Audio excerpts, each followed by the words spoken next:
A Short History of a Long Travel from Babylon to Bethel by Stephen Crisp. In the days of my youth, when I lived at home in my father's house, I heard many people talk of the house of God, and that whosoever did attain to get into it did enjoy all manner of happiness, both in this world and that which is to come. And a great desire kindled in me, if it were possible, to get into the house, yet I knew not where it was, neither did they who talked of it, but they had heard the report, and they reported what they had heard. There were also some books that had been written by men who had been in that house, which books did declare much of the joy and felicity they had in the house. These books I got, and read them over and over, which did much strengthen my belief in the truth of the reports. Yet by no means could I tell which was the right way. But so ardent were my desires that I thought myself willing to forsake my father's house, my country and all, and travel anywhere, wherever my legs would carry me, so that I might find this house. And upon a time, as I was disclosing my mind to a friend upon this subject, he readily told me there were men appointed in every place to guide those who were willing to go there, and that this was their business, and they had nothing else to do. When I heard this, I was comforted, and desired him, if he loved me, to make me acquainted with one of those men. He told me he would, which he did. When I came to the man, I let him know of the fervent desire I had to get to the house of God, of which I had heard such excellent things, and that I understood he was one appointed to guide any there who were willing to go, and to persuade people to go who were not willing. He very readily answered, and told me it was indeed his business to guide all there who were willing to go, and if I would comply with his terms, and follow him, he would lead me there. I asked him what his terms were. He said the way was long, and would lead him from home, and so I must bear his charges, and pay something besides, to all of which I agreed. So we set forward on our journey early in the morning. But before we had gone one whole day's journey, I saw my guide sometimes stand still and look about him, and sometimes he would pull a little book out of his pocket and read a little to himself, which made me begin to believe he knew the way no better than I. However, I said nothing, but went on following him several days' journey after this manner, and the farther we went, the more my guide was at a loss. Sometimes he went a little on, and then would look about him and turn another way, and sometimes continue again for a while, and then turn again. So my suspicions grew very strong, and I began to be in great anxiety of spirit, but said little to him about it. But one day, as we were traveling along, we met a man that took notice of my sad countenance and tired condition, and he spoke very kindly to me. "Young man," said he, "where are you going?" And when I began to tell him something of my travel, he desired me to sit down upon the grass in a shady place and discourse a little about my journey. And so we did, and I told him how things had gone with me to that very hour. While I was telling him my story, my guide fell asleep, at which I was not sorry, for thereby I had more freedom to discourse with the man, and when I had told him all, he pitied me, and told me, according to his certain knowledge, that this guide of mine had never been to the house, neither did he know the way to it, but had only acquired some signs of the way which he had received, as I or any other may do.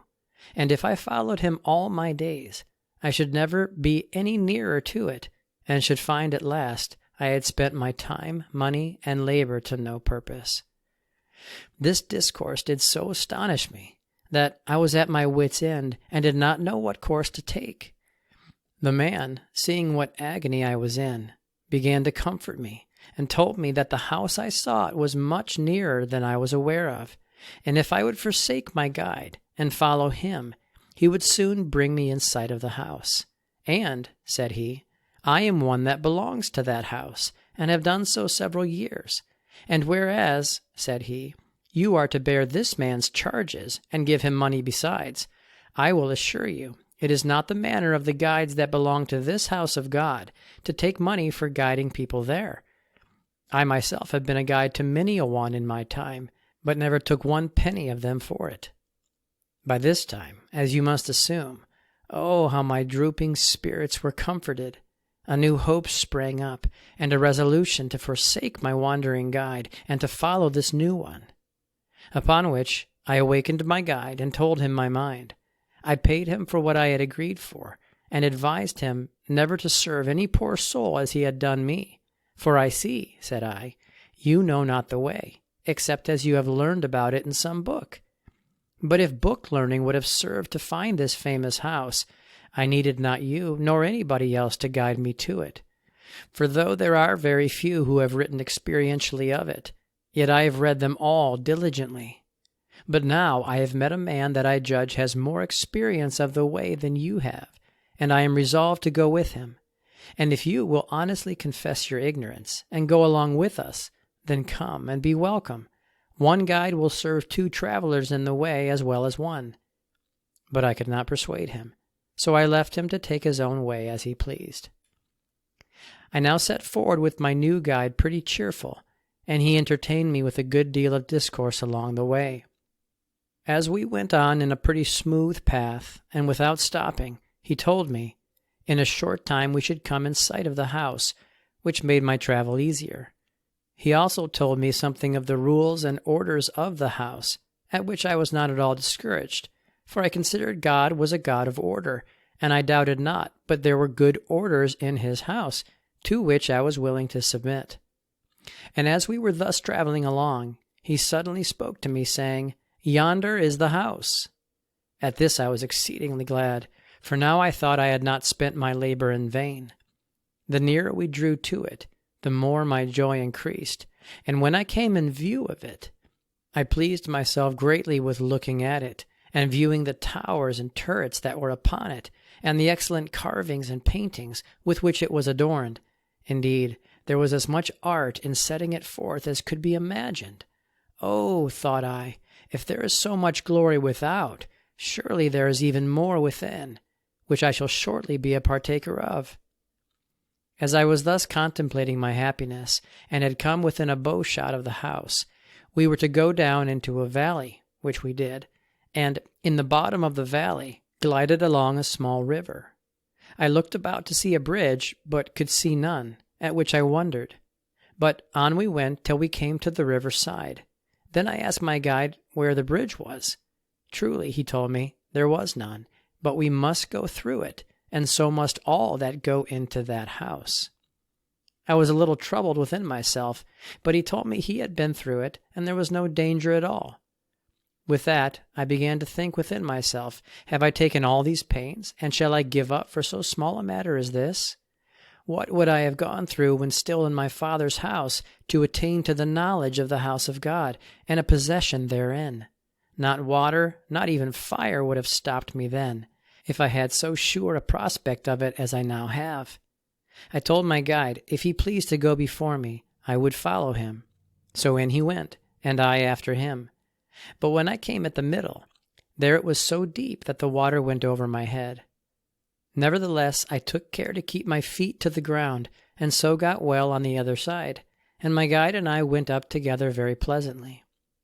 When we came to the top of the hill, there was a wide plain, and in the middle thereof stood the house. So we went quickly and drew near to it, and there I saw a very magnificent porch at the west end of the house, and at the door stood a strong, tall gatekeeper, to whom my guide spoke, and said to him accordingly, This young man has long had a desire to be entertained in the house of God. Thereupon I have conducted him here. The gatekeeper asked him which way I had come there, and he replied, he came through the river. And I do not remember he asked me any more questions, but bid me welcome, and led me into the house, my guide going in with me through many turnings and windings into a great hall. My eyes went to and fro as I went about the house, and in the great hall there I saw many people who bade me welcome, but none knew the anguish of my soul, for I began to question whether I was not again deceived, for I found the house foul and dirty in almost every part, and so filled with spiders and cobwebs that I thought to myself, it had never been swept clean since the day it was built. And there were some things I met with that displeased me yet worse, as you shall hear. Nevertheless, a good bed was provided for me to rest upon if I could, and having little appetite, after I saw how it was made ready, went to bed, and disposed myself to sleep as I could. But alas, sleep departed from me, and my spirits were grievously vexed, and the cogitations of my mind were many and grievous. Sometimes I thought of the paintings without, and how that did not suit the dirtiness that was within, and if I was deceived, what course I should take. After long and tedious thinking, I pleased myself with this thought: it may be better tomorrow. So I fell into a slumber a short while, but in the morning before I arose, I heard 2 or 3 contending about some accounts, in which one charged another with fraud, and the other, instead of vindicating himself, fell to reviling and insulting, with something of the like kind. They grew so heated in words that one threatened to turn the other out of doors and drive him back through the river, and never allow him to come into the house any more. My heart was ready to burst with sorrow, and in the anguish of my spirit I arose and went to them. I told them, I little thought to have found such doings or heard such language in the house of God. I fear, said I am deceived, and have been brought in among you by a fair show, but I see not the glory, peace, and tranquillity I expected. So I walked away to another part of the house, where I heard a great noise and hard words. As I drew near, I understood the dispute was about choosing an officer, and 2 were striving for it, and each of them had gained a party of followers, and each party grew hot against the other. As soon as I could be heard, I spoke to them and told them, such kind of doings as this did more resemble a place in the world called Billingsgate than the house of God. Footnote: from the time of the Roman occupation until the early 1980s, Billingsgate was a fish market in London, England, notorious for the crude and abusive language that resounded through its stalls. Returning to text. I went on a little farther, and there I heard some women scolding and insisting about fashions in their clothes, and others about getting their children's playthings from each other. All this, and much more than I shall mention, greatly increased my sorrow. I now began to long to speak with my guide that had brought me there, and with diligent search at last I found him, and began with him in this manner. Where have you brought me? And where are the rules and order you told me were in the house of God? I have often read of the beauty, order, peace, and purity of the house of God, but here I find nothing but the contrary. I fear you have brought me to the wrong house, and have deceived me. So I rehearsed to him what I had met with, to which he replied that I must expect men to have their human frailties, and that men were but men. He would have persuaded me to be satisfied, and to make a further trial of the place. And as for the rules and order he spoke of, they were mostly concerned with foods and drinks, and about rules for electing officers to rule the house of God, as I would see in time if I stayed. And as to the dirtiness of the house, he confessed that those to whom the care was committed to keep the house clean had not been as diligent as they ought to have been, but he hoped, upon admonition, they would be more careful. To all of which I returned this answer: What? Do you talk of human frailties in the house of God? That complaint is at large in the world, but how is it fitting for the house of God, into which I have heard none can come, but such as are redeemed from the earth, and are washed from their pollutions? For God has said, All the vessels in my house shall be holy, and they that dwell in the house of God must have pure hearts and clean hands. And much more I told him of what I had heard and read concerning the house of God. I also told him plainly, I had let in such a belief of the peace, purity, glory, and comeliness of the house of God, that I was persuaded that this was none of it, and where to find it I knew not. But if I never found it while I lived, still I would never give up seeking, for my desires were set after it, and I thought nothing would satisfy me short of the enjoyment of it. But as for your house, said I have no satisfaction in it. It is not the place I seek for, so I must leave you. His answer to me was, he was sorry I could not be satisfied there as well as he, But if I could not, he would lay no restraint upon me for his part. He had directed me as far as he knew, and could do no more for me. After our discourse was ended, I got up and went out, but knew not where to go. Several in the house threw things after me in a spiteful manner, but none hurt me. So I wandered sometimes north and sometimes south, and every way that came into my mind. But wherever I went, the anguish of my soul went along with me, which was more than any tongue can utter, or pen can declare, or anyone can believe, except this relation should meet with someone that has experienced the same travail, which, if it does, they will understand. But so it was I had no comfort night nor day, but still kept going on, whether right or wrong I knew not, nor dared I ask anybody, for fear of being deceived as before. Thus I got into a vast howling wilderness, where there seemed to be no way. Only now and then I found some men and women's footprints, which was some comfort to me in my sorrow, but whether they got out without being devoured by wild beasts, or where I should go, I knew not. But in this woeful state I traveled from day to day, wondering within myself what I had best to do, whether utterly to despair in that condition, or whether I had best seek some other town or city to see if I could get another guide. The first option I saw to be desperate, but I also despaired of the last, having been so deceived before, so that all these consultations did but increase the bitterness of my soul.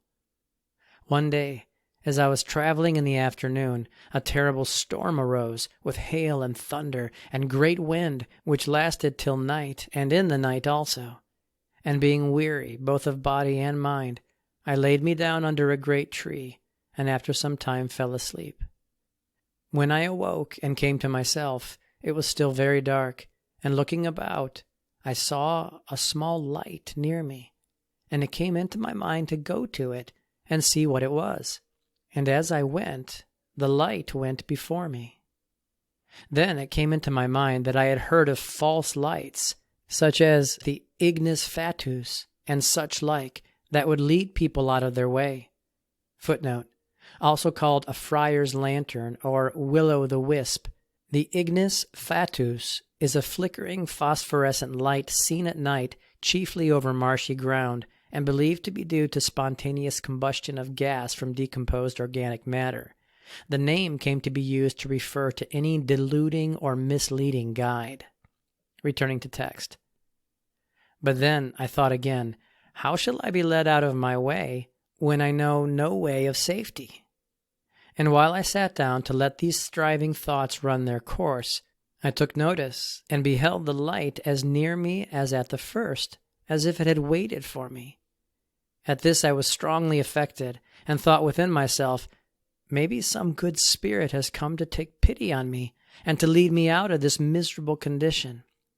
And so a resolution arose in my mind that I would get up and follow it, concluding within myself that I could not be brought into a much worse condition than I was now in.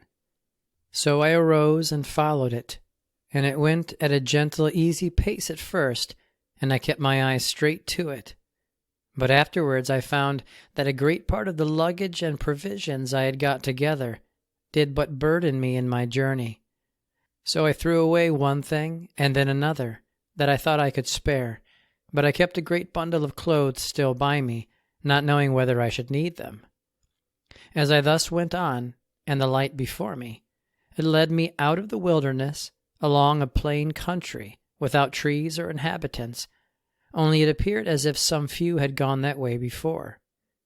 The light kept in the straight path, without any winding or turning, till I came to the foot of a great mountain, and, going up that mountain, I found it very hard getting up, and I began to consider my large bundle of clothes and garments. I then concluded that a great many of these were of no use for a traveler such as I, who did not know how far I should go, nor whether I should need them if ever I was so happy as to attain what I aimed at, nor whether the fashions would suit the place I was going to. So I threw away some, and later some more, till nothing was left but what I wore. Thus, following my guide, I at last got to the top of this mountain, where I saw another yet higher. I also saw a man that asked me where I was going. I told him I could not well say, but I would tell him where I desired to go. He asked where. I said, to the house of God. He told me this was indeed the way, but he thought I should never get there. I asked him why. Why, said he, there are in yonder mountain so many vipers, adders, and serpents, and such venomous beasts, that they devour many people that are going that way. For my part, he said, I also was going, but was so frightened by those venomous serpents that I was forced to turn back, and would recommend the same to you. I answered him, Friend, I have for a pretty while taken yonder light to be my guide, and it has directed me along this way, and I see it does not leave me. Look, do you see it there before me? He answered, Yes, I see it. Well, said I have heard by travelers that if a man has a fire or a light, the venomous beasts cannot hurt him, and I intend to quicken my pace a little and keep as close to the light as I can. Come, go along with me and venture it. He said it was true. He had heard that fire would preserve from them, but he thought the light would not. However, for his part, he would not venture his sweet life amongst those beasts. If I would, I might. He wished me well, and so we parted. I then made haste and got pretty near the light, and up the second mountain I went. And when I came almost to the top of it, I saw many serpents' dens and vipers' holes, both on the right hand and on the left. The venomous beasts drew near me and hissed at me, and I began to be in great fear and trembled exceedingly. But many times, when they were ready to sting me, the light would step in, or appear between me and them, and then they were frightened and ran away into their holes and dens. Oh, when I perceived this, how did my heart leap for joy within me! My joy abounded, my fear of the serpents abated, my love to my kind and tender guide increased, my courage and confidence were renewed, and I began to believe I was in the right way to attain my desire. So on I went, keeping my eye to the light through them all, without harm, till I came to the top of the mountain. Then I saw an exceedingly large valley, so that I could not see the farther side of it. It seemed to be all wasteland, or places of water and bogs and mire all over the valley, which began again to dishearten me. But, thought I, what shall I do? All has been well till now. I was strangely delivered from the serpents, and whatever comes of it, if this light does not leave me, I will follow it, even if it be through fire and water. So I kept on, and went down the mountain, a gentle, easy pace, and saw many of those cruel creatures by the way, who put out their stingers at me, but none hurt me. And I took notice that the nearer I kept to the light, the more they kept from me. So I got down to the bottom of the mountain, into the large valley, which was very green and pleasant for a little way. But by and by the light went toward a great low ground full of water that I thought looked very dangerous. But coming just to the side of the place, I saw a small narrow path that ran through the middle of it, just broad enough for a man to walk upon. Into that narrow way the light led me, and went before me. While I kept my eye steady to it, I went on safely. But if at any time I began to gaze about, my feet slipped into the mire and puddles, and then I had much difficulty to get onto the path again. Had not the light kindly and tenderly waited for me, I would certainly have lost sight of it and perished in the way, for sometimes it was so far ahead of me that I could hardly discern it, and then I would quicken my diligence and be more careful of my goings and keep as close to it as I could, so that sometimes the light shone round about me, and I walked in the shinings of it with great fullness of spirit. After a long time walking in this narrow way, I lifted up my eyes to the further side of the low and wet valley, and saw beyond that there was a very high mountain, and on the top of it there was a great house. At the sight of it I was greatly comforted, supposing that this might be the house I had sought for so long. But right after this I met with another sore exercise, for there were many who I perceived had been traveling in this narrow way, but had fallen into the mire, some on the right hand and some on the left. These lay wallowing, full of envy, some reaching for me to pull me in, others throwing mire and dirt upon me to discourage me. Others would speak very fair, on purpose to draw me into discourse with them, that while thus spending my precious time, I might be left so far behind as to lose the sight of my good guide. But I saw their evil designs and was aware of them. So, keeping in my narrow way till I came to the end of the boggy valley, I then found firm ground under my feet, to my great comfort. I had gone but a little way when my guide, the light, went into a narrow lane, well hedged on both sides, at which I was glad, thinking I could not go wrong, and need not now take so much care. But alas, I quickly found so many by-lanes and ways, which lay almost as straightforward as the way I went in, that if it had not been for the light, which went a little before me, I might certainly many times have gone wrong.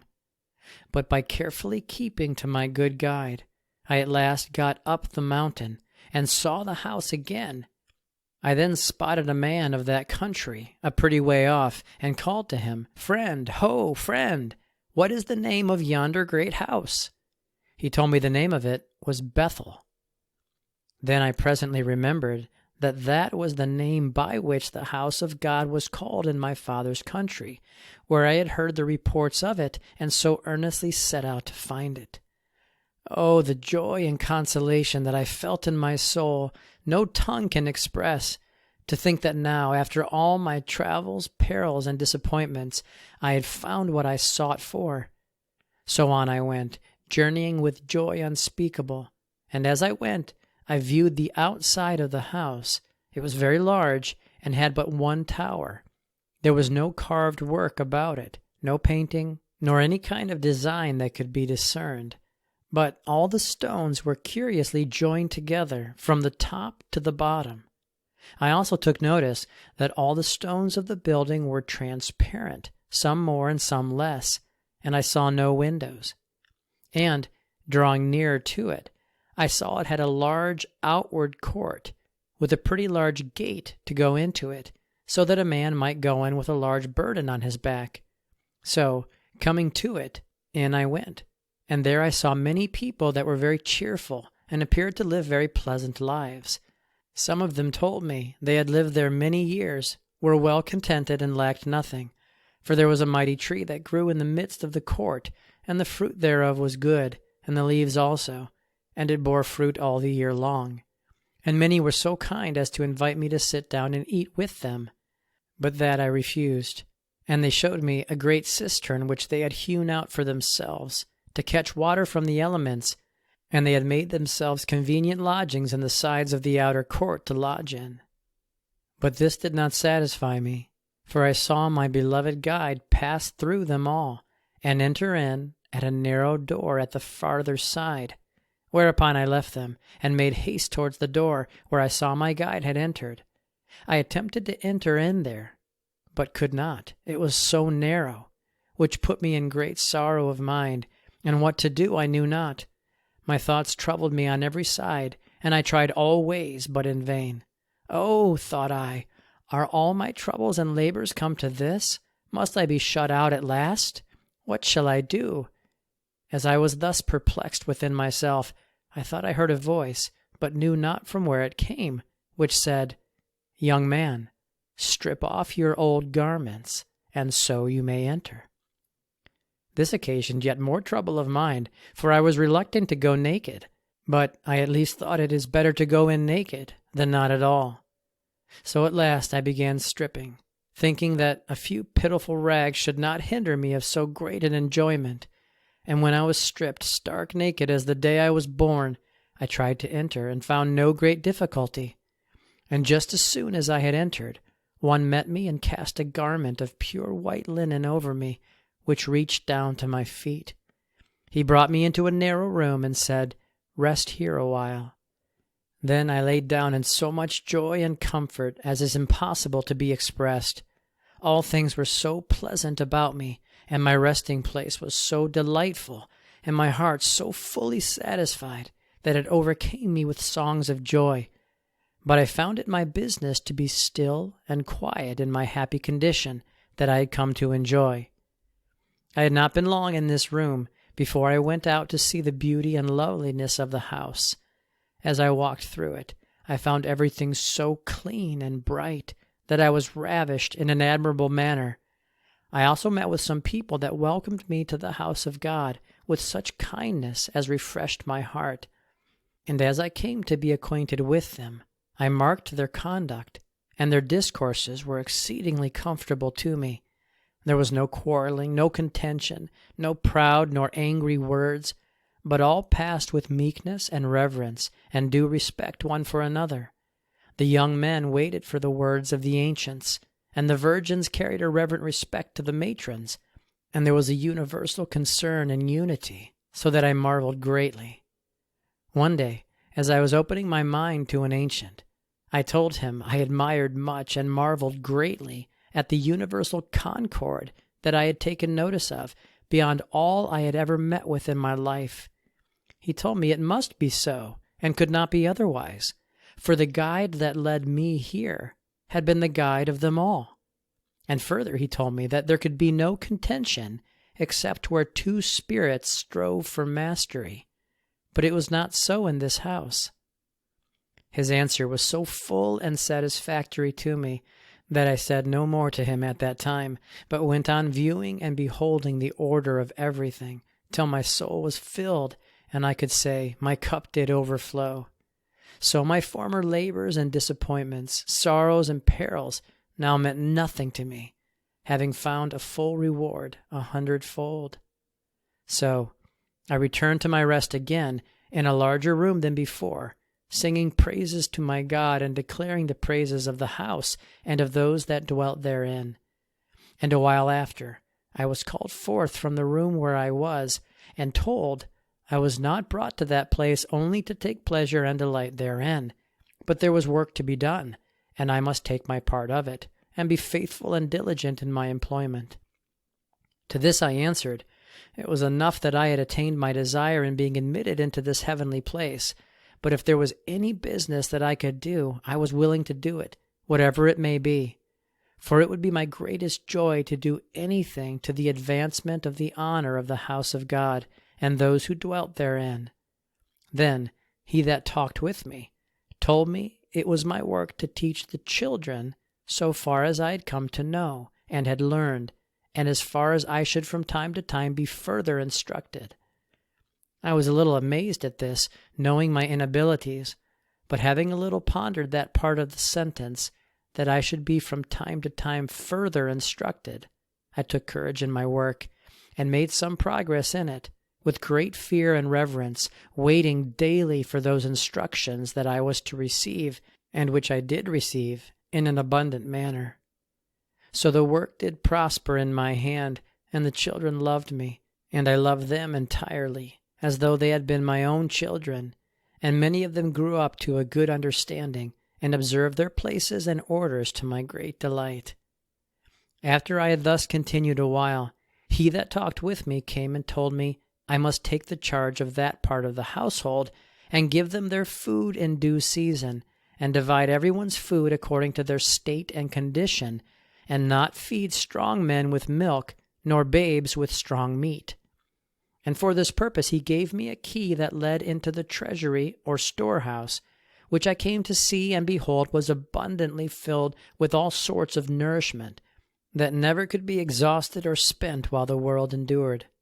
And here I observed that whatever I and others took out to distribute daily among the household of God, still the storehouse remained full as at the beginning, and so continues to this day and forever. And now, having continued a long time in this heavenly habitation, it comes into my mind to let my countrymen and the children of my old father, whom I left in Babylon, hear of me, for I suppose they must judge me to be lost or devoured. But I could be glad if any, yes, all of them, were here to behold and taste and feel what I do. And let none of them say that it happened better with me than with many, for I have understood, since coming into this house, that the same light which appeared to me does appear to any poor distressed soul in the whole world. But the reason that so few come here is because they fear the perils and dangers that are in the way more than they love the light that would lead them through them. And so they turn aside and shelter themselves in an old rotten building that at one time or other will fall on their heads, and they perish in the ruins. Now, if any have a mind to know my name, let them know that I had a name in my father's country, but in this long and tedious journey I have lost it. But since I came here I have a new name, but have no letters or characters to signify it by that I can write or they can read. Yet if any will come where I am, they shall know my name. But for further satisfaction I will say this: I was born in Egypt, spiritually so called, and my father went and lived in Babylon, about the time the true children of Israel were in captivity. There I became acquainted with some of the stock of the Jews, about the time they were returning to their own land, and they told me wonderful things of the glory of the house they had at Jerusalem, and would have had me go with them. And I understood that Solomon, with many thousands of carpenters and masons, had built it, upon which I considered within myself, that if Solomon and the carpenters and masons had built it, then carpenters and masons might at one time or another pull it down again.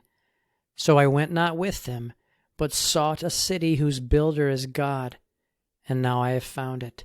Hallelujah in the highest. Glory, honor, and renown to his worthy name and power throughout all ages and generations. Amen.